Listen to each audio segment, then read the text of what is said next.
Cowboy had Christmas dinner alone until a native woman arrived and asked, "Could you buy candles?"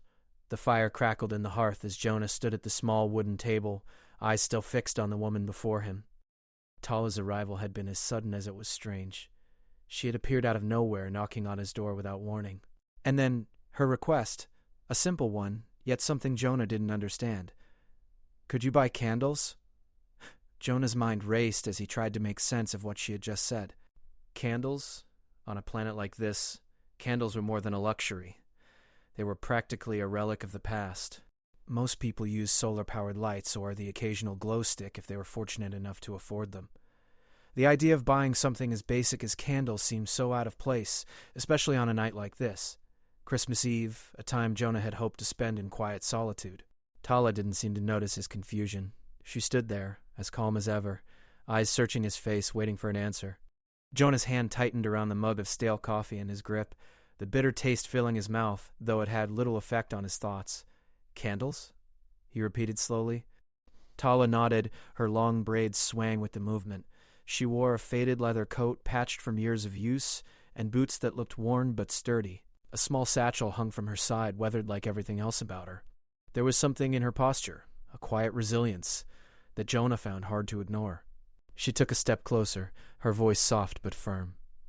"It's a tradition among my people. On nights like this, we light candles to honor the spirits of the land, those who came before us, those who still watch over us. It brings warmth to the soul, even in the coldest winters."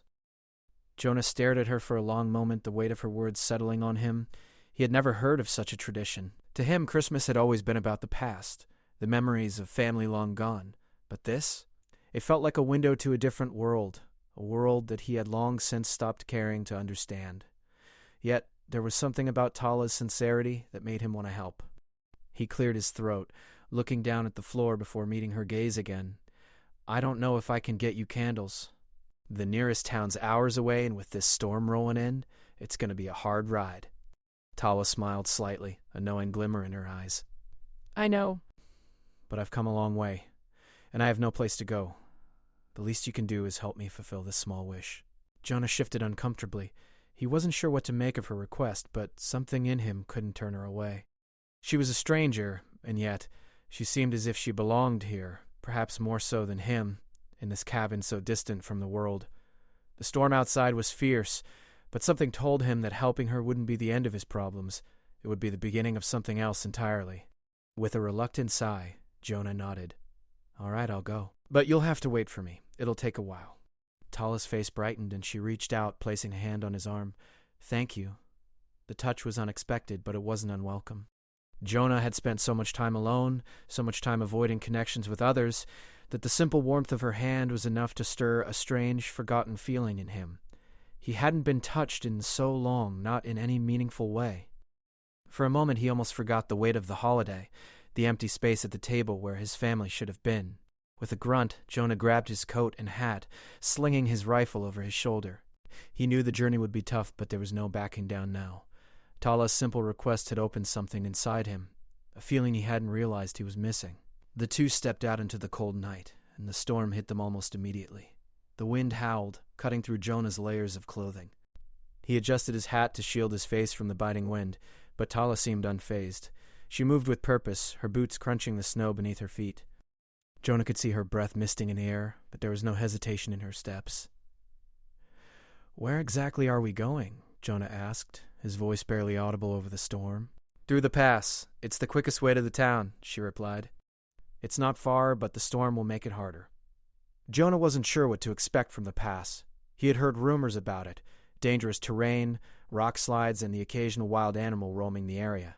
But with Tala by his side, there was something in the air that made him feel like maybe, just maybe, they could make it through this night. He had always been a cowboy, used to the solitary life, but there was a softness to Tala that he found strangely comforting. They rode for hours, the storm showing no signs of letting up. Jonah's thoughts wandered, and he found himself wondering about Tala. Her story seemed so different from his. She had come from a place of culture, tradition, and a sense of belonging, things Jonah had lost long ago. Her people, whoever they were, seemed to have a deep connection to the land, a connection Jonah had never really understood. "Tell me more about your people," Jonah asked, breaking the silence as they rode through the swirling snow. Tala glanced at him, her eyes reflecting the faint light of the stars breaking through the storm. We are a nomadic people, bound to the land we live on. We do not stay in one place for too long, for the land is always changing, and so must we. But we honor the spirits of those who have come before us, and we light candles to show them respect. Jonah nodded slowly, digesting her words. I don't know much about that kind of life. I've always been a wanderer of sorts, but never like that. Tala smiled softly, her gaze returning to the path ahead. It's not about where you are, Jonah. It's about how you carry yourself. The spirits are with you, no matter where you go. As long as you honor them, they will guide you. Her words resonated in Jonah's chest more than he could have expected. For so long he had carried his grief alone, without understanding. Maybe Tala was right. Maybe he hadn't truly honored anything in years. Not the memories of his family, not his past, and certainly not the traditions of the land he called home. By the time they reached the town, the storm had started to die down. The lights of the small settlement flickered in the distance, a beacon of warmth and life. Jonah felt a strange sense of relief. He had done what he had set out to do, not just for Tala, but for himself, too. He didn't know it yet, but that small act would be the beginning of something much bigger than either of them could have imagined. Jonah's horse moved steadily through the deepening snow, its hooves crunching with each step. He could feel the cold creeping through his coat, but he hardly noticed it now. The chill of the wind was nothing compared to the strange warmth that had begun to grow inside him. For the first time in years, the quiet that had always surrounded him didn't feel like a curse. It was peaceful.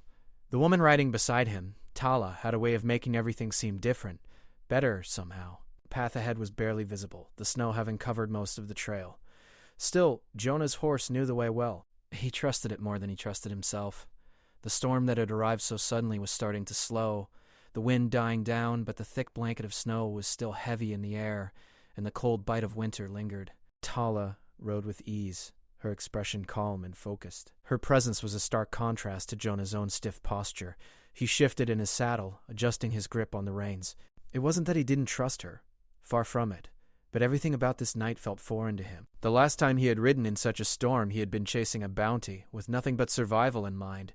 But this journey was different. It wasn't about chasing anything. It was about something else.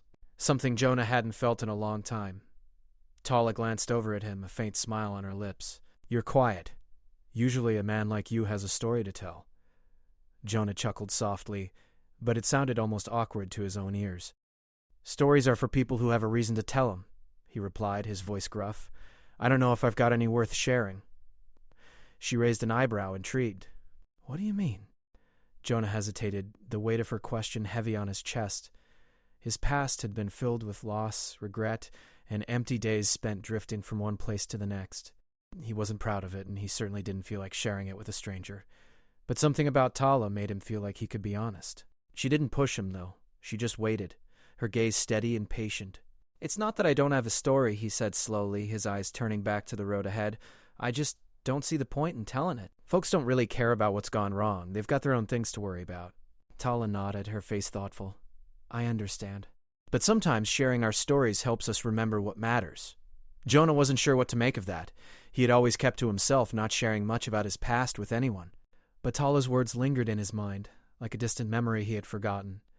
They continued on in silence, the only sounds being the soft thud of hooves and the occasional gust of wind. The town was still a few hours away, and Jonah knew the cold would only grow more biting as they moved through the open plains. But he didn't mind. Being out here with Tala felt like a strange kind of solace. It was as if the weight of his life, all the things he had carried with him for so long, were starting to lift, if only for a little while. As they neared a ridge, the town finally came into view. It was small, barely more than a collection of buildings huddled together against the elements. The lights were dim, but they still glowed warmly through the windows, promising safety and shelter from the storm. Jonah could see the faint outline of the marketplace, where a few stalls were still open despite the late hour. It wasn't much, but it was all the town had to offer. Tala's gaze brightened when she saw it, too. She urged her horse into a faster pace, and Jonah followed suit, the sound of their horses' hooves growing louder as they approached the settlement. Jonah wasn't sure what exactly he was expecting, but something about the place felt alive. The air was thick with the smell of wood smoke and fresh bread, and despite the storm, there was a sense of warmth here that Jonah hadn't felt in a long time. "Almost there," Tala said with a smile, as they passed through the small archway marking the town's entrance. The gate creaked in the wind, but it held steady. As they rode through, a few townsfolk paused to look at them.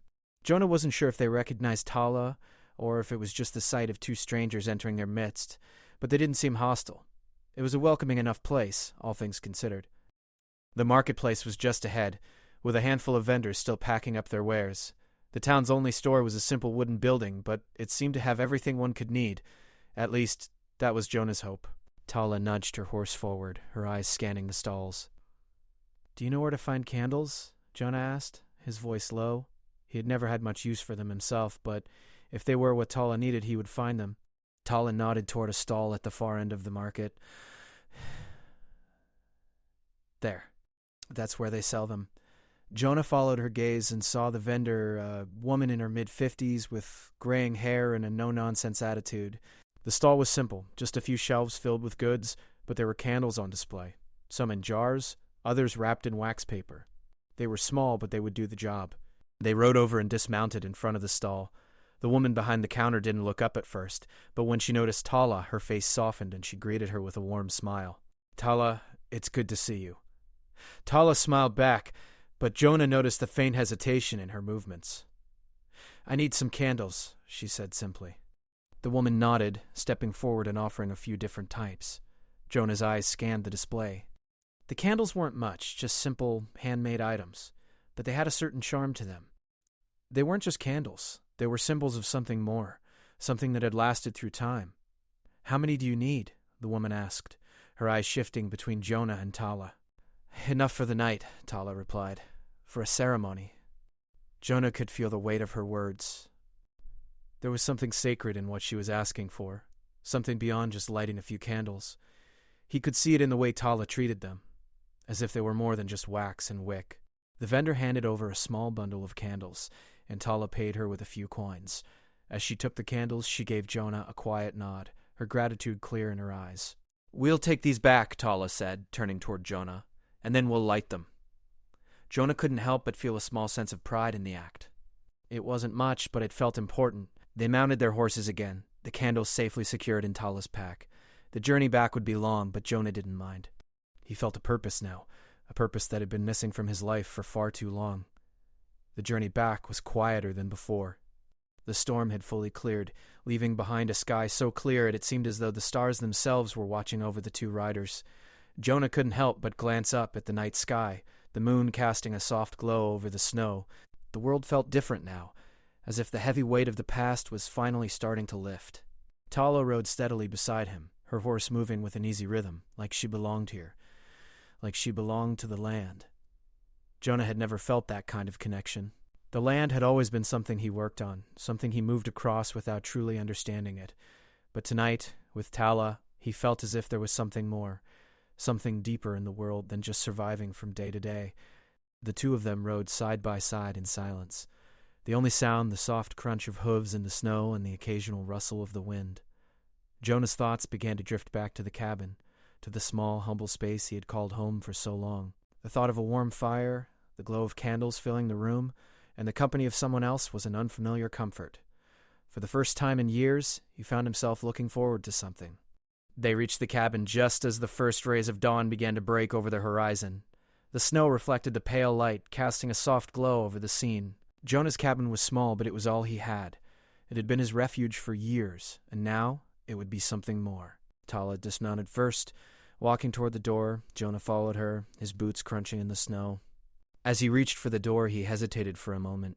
It had been a long time since he had opened his door to someone else, but something told him this moment, this night, was different. The door creaked open, and Tala stepped inside, setting the bundle of candles down on the table. Jonah followed her, shutting the door behind him. The warmth of the fire inside wrapped around him like a familiar embrace. The room was small, with a few simple pieces of furniture and a fire crackling in the hearth. It wasn't much, but it was home. Tala moved quickly to the table, unwrapping the candles. Jonah watched her, a strange sense of anticipation filling the space between them. Tala's hands moved with purpose, carefully placing the candles around the room, lighting each one with a match. The soft glow of the flames filled the cabin, casting long shadows on the walls and creating a sense of quiet peace. Jonah couldn't help but stare at the candles. They weren't anything special, just simple wax and wick. But the way they lit up the room, the way the flickering flames seemed to bring the space to life, made him realize how much he had been missing. The light wasn't just in the candles. It was in the shared moments, in the connection, in the simple act of helping one another. Tala stepped back, admiring her work. The candles flickered gently, casting a warm, golden light across the room. "This is how we honor the spirits," she said softly, her eyes meeting Jonah's. "We light the way for those who came before us. We remember them, and we give thanks for their guidance." Jonah stood in silence, the weight of her words sinking in. He had never thought about life this way, about honoring the past, about connecting to something greater. But as he stood in that small cabin, surrounded by the flickering light of the candles, he felt a sense of peace that had eluded him for so long. Tala turned to him, her face illuminated by the soft glow of the candles. "Thank you for coming with me," she said, her voice quiet but full of gratitude. "You've shown me more kindness than I expected, and it means a great deal to me." Jonah looked at her, the words getting caught in his throat. He had always kept his distance, always hidden his emotions behind a wall of stoicism. But tonight, with Tala, it felt different. She had come into his life when he least expected it, and now she had brought light into a place that had been dark for far too long. "I didn't do much," Jonah said, his voice low but sincere. "I just helped you get what you needed." "It's not much." Tala smiled, the warmth in her expression softening the edges of the cold night. "It's more than you think." Jonah nodded, but he couldn't help the feeling that something had changed. He had spent so many years alone, avoiding connection, avoiding the pain that came with caring for someone else. But in this moment, in this quiet space filled with candlelight, he realized that maybe it wasn't so bad. Maybe, for once, he could let someone in. The silence stretched between them, but it wasn't uncomfortable. There was a peacefulness in it, a quiet understanding that neither of them needed to fill the air with words. They simply existed together in that moment, in the soft glow of the candles, in the warmth of the fire. And for Jonah, it was enough. Tala finally moved toward the small table in the corner, where Jonah had left his food earlier. She gathered up the simple meal of dried meat and beans that he had prepared, offering it to him with a quiet smile. "Let's eat," she said. "I think we've earned it."